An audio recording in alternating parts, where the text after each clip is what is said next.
In this video, we're going to be using I to rewrite the square roots of negative numbers. Okay. Recall to simplify square root, break it into as many perfect square factors as possible, then take the square root of the factors. Okay, so what that means is we need to first write down our perfect square factors. I'm going to write them down up to 12. So we know that 2 squared is 4. 3 squared is 9. 4 squared is 16. 5 squared is 25. 6 squared is 36. 7 squared is 49. 8 squared is 64. 9 squared is 81. 10 squared is 100. 11 squared is 121. And then 12 squared is 144. Okay, those are all the nice, what we call nice square roots. Okay, square root of 4 is 2, square root of 9, 3, square root of 16, 4, square root of 25, 5, and so on and so forth. Okay, so what we're going to do is try to split these things up to have some of these included. Okay, so let me show you what I mean. On the square root of 12, first look for numbers on this bottom list, bottom row, that are less than 12. So there's only 2 of them here. Do either one of those divide evenly into 12? Yes, 4 goes in there. So 12 divided by 4 is 3, right? So we know that 4 times 3 is 12. We agree that 4 times 3 is 12, hopefully. Okay. The reason this is beneficial is because we see 4s on our list. Square root of 4 is 2. So we can go ahead and take that square root and bring it out. Okay. So we can bring it out and make it a 2. But square root of 3 is not on our list. Okay, so we leave that inside. It doesn't have a nice square root. It's going to be a decimal. Okay, and you can check to make sure you get these right. They're pretty easy to check. So type in the square root of 12 and hit enter, and you get a decimal answer. Then type in 2 times the square root of 3 and hit enter, and you get the same decimal answer. That means you got the problem correct. If it comes up different, you didn't get it correct. Okay, let's look at the square root of 32. We're looking for numbers on this list that are less than 32 or equal to 32. So there's only 4 of them, these 4. Do any of those go into 32? And if there's multiples, choose the biggest. 4 goes in 8 times, but 16 is bigger. 16 goes in there 2 times. So we're going to use 16 instead of 4, because if you use the bigger one, you only have to do it 1 time. If you use the smaller one, you might have to do this twice. We want to only do it once. So we split 32 up into 16 times 2. We take the square root of 16. 2 we have to leave alone. Square root of 16 is 4. Leave the 2 inside. Okay. Square root of 21. Any numbers on this list that are less than 21, so it's only these 3. Does 4 go into 21? No. Does 9 go in? No. Does 16 go in? No. So this one's already done. We can't do anything more with it. It's as simplified as it can get. Okay. Let's look at 24. So here's the 3 numbers that are less than 24. Does any of them go evenly into 24? 4 does. So 24 divided by 4 is 6. So 4 times 6. So we can take the square root of 4, which is 2. 6 isn't on our list, so we have to leave it alone.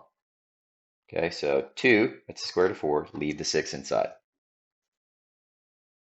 Okay, 86. Okay, do any of these numbers go in evenly into 86? Okay, and honestly, once you get past the halfway point, you really don't have to keep paying attention. So really, you only need to look at these. 4 doesn't go in there. 4 would go into 88, but it doesn't go into 86. And if you check all these, none of them will actually go in evenly. This is going to be 2 times 43. 86 is equal to 2 times 43. And both of those numbers are prime, so they can't be reduced any farther. So this is, again, done. It's as simple as it can get. Moving on, 27. Here's 25, so here's the numbers that you look at. Which one goes in? 9. How many times? 3. So we can take the square root of 9, which is 3. Take it out. Can't take the square root of 3. Not on the list. Leave it in. Okay, that's how you reduce square roots. Now we're going to add a wrinkle. We're going to involve negative square roots. Okay, so we have the square root of -1 by definition is equal to I. Okay, so we're going to be able to use that definition to make the square root positive. I'll show you how. So let's look at this first example. Get the square root of -48. That's the same thing as square root of -1 times 48. -1 times 48 is the same thing as -48. We know by definition that square root of -1 is I. So this square root of -1, we're just going to turn it into I. That takes care of the negative. And now we only have to deal with a positive square root 48. Okay, so now that we've taken care of the negative part of it, let's go to our list just like we were doing on these examples up here. Anything that goes in evenly, and if two things like these two go in evenly, pick the bigger one. 16 goes in there 3 times. We're going to choose 16. So I stays out front, 16 times 3. Okay, so square root of 16 is 4. So we're going to take the square root of 16, write it out front. Okay, so when you do this, put the whole number in front of the I like this. Put the square root behind the I like this. Okay, that's to avoid confusion on which numbers are or are not under this square root. So this is the right order. Whole number before, the one that's in the square root after, and the I goes in between. Okay, so that's your answer, and you say it like 4I square root of 3. Okay, let's look at the next one. We do the -1 deal because it also is negative. That means we can take out an I and make it square root of 3. Square root of 3 can't be reduced. It's not on this list, right? It's smaller than the smallest thing on this bottom line. So this is done, okay? So why don't we write the I back here? Why don't we write square root of 3I? Well, let me write it that way once and I'll show you why. If we write it like this, if you saw that, would you be sure if this I is or is not under this square root with the 3? It's kind of a little bit ambiguous, right? You're not positive. So that's why we write the I before it, to show for sure the I is not under the square root anymore. Only the 3 is. Okay, look at the 12, a -12, excuse me.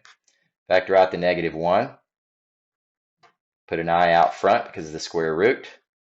Okay, and then we can factor, or we can reduce square root of 12, divide by 4, so that's I square root of 4 times 3. Take the square root of 4, can't do it with a 3. So square root of 4 is 2. Remember to put it before the I. And then what's left? Square root of 3. So 2I square root of 3. 3 more. Okay, so do this. Okay, and then put the I out front and make it just a positive 8. Okay, so that's your shortcut. You see a negative square root, stick an I out front, make it positive. That's the shortcut. Now we need to go to our list. It looks like the only thing that goes in is a 4. How many times does that go in? Twice. Okay, so 2 can't be reduced any farther. So we take the square root of 4, which is 2. Remember to write it before the I. And then once that 4 is gone, there's only a 2 on the inside. So 2I square root of 2. Okay. This one, put the negative times the 144. Put the I out front. It takes care of this negative. And make it positive. And 144 is already on our list. Right? So 144 definitely goes into itself. So what's the square root of 144? It's 12. So the square root in this one completely goes away. And we get 12I. No more square root. Okay, last one. So do the negative times 99. Do the I. Okay, so we put the I out front, took care of that negative. And now what number goes in? You can look at all these, but it's going to be the 9 is the only one that goes in evenly. So how many times does 9 go into 99? And that'd be 11. 9 times 11 is 99. Okay. 11 is prime, and you see it's not on the list, so we did choose correctly. So we'll go ahead and take the square root of 9, which is 3, put it out front of the I. When the 9's gone, what's left? 11. So we get an answer of 3I square root's 11.